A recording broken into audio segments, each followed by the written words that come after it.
Access groups. Door access groups are used to restrict when and where users can gain access.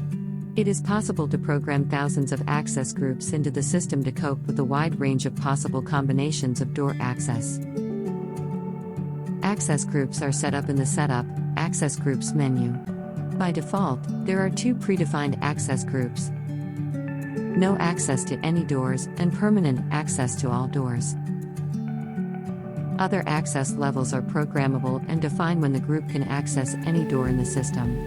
In this way, ultimate flexibility can be achieved with users being able to be restricted. For example, users can have access to the front door 24 hours, but only have access from 9 to 5 for the high security areas. It is best when planning a system to consider the different groups who will be given access. For example, there might be managers, maintenance and office personnel, along with different types of customers. Each group will have different requirements, and can be created as a separate access group. The column on the right shows how many users have been assigned to a group and how many doors the users have access. The controls on the right allow you to add, delete, and edit access groups. Click Add to create a new access group. First, give the access an appropriate name. This is usually the type of group, such as cleaners. Next, we need to select the doors and what time zones they have access. There are two ways to do this. Individually. Select a time zone for each individual door using the time zone drop-down box. For more information on time zone setup, please see our video on time zones. Bulk selection. Highlight and select all the appropriate doors using the keyboard Shift-Alt-Control buttons to select multiple doors. Once selected, use the Change Time Zone at the bottom of the screen to change all the highlighted doors to the appropriate time zone. Additional access group features. Parking group. If you have parking zones enabled in your system, you will additionally see the following parking group drop-down.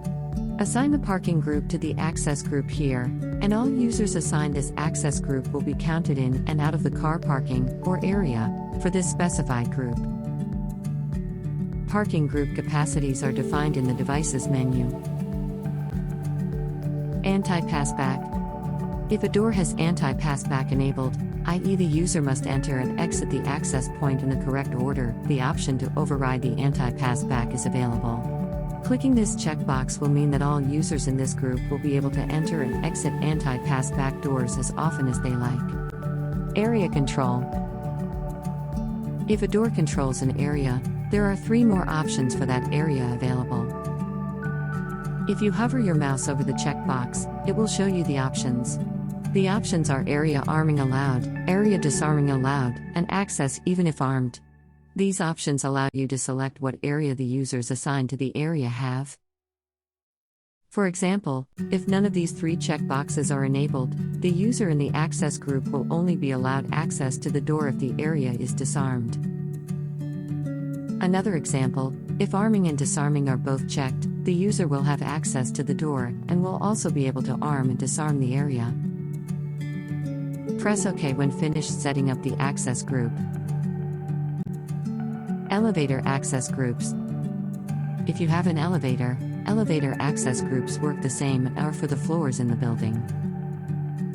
Go to Setup, Access Groups, Floors. To add, delete, and edit the access groups, use the buttons on the right. Click Add to add a new access group. Similar to door access groups, give an appropriate name to the access group. This is usually a floor name or a tenant name. Like doors, you have the same 2 ways to assign time zones to the floors. Individually using the drop-down time box next to the floor, or bulk by using the Control, Alt, Shift keys to highlight the floors, then change the time zone at the bottom of the screen. Press OK when finished. Assigning access groups. To assign an access group to an individual user, go to Setup, Users, then Edit or create a new user. In the Access Group section, you can select multiple access groups as required by the user.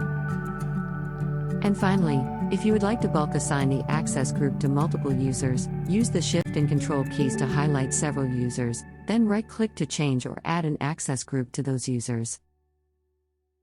If you wish to know more about creating users, we have a separate video that covers everything you need to know about this process and the different ways to add users into the system.